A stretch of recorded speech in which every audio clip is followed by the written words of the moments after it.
It was a quiet Sunday morning when I received a call that would forever change the dynamics of my neighborhood.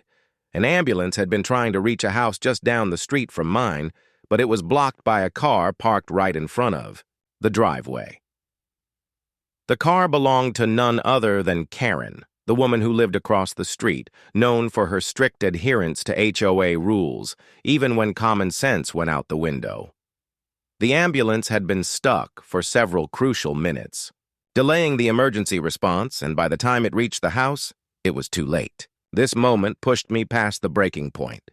Karen had always been the type of person who saw herself as the unofficial queen of the neighborhood.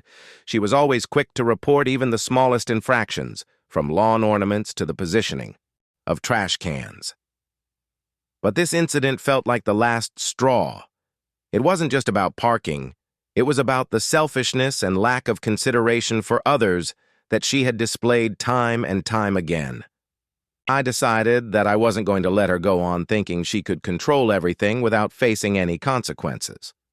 That very afternoon, I walked over to the real estate agent's office and inquired about the vacant lot right next to Karen's property.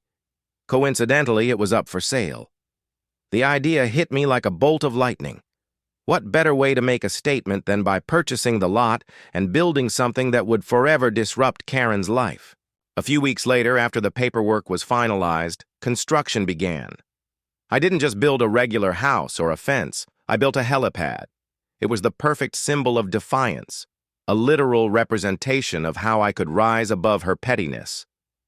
The helipad overlooked Karen's property, and I made sure to have it properly illuminated, ensuring that every time she looked out her window, she'd be reminded of my presence. At first, Karen was livid. She couldn't believe that anyone would dare to build something like that so close to her home. But over time, she learned to live with it, begrudgingly acknowledging that she had, in fact, made a very powerful neighbor. I never did use the helipad for a helicopter. That wasn't the point.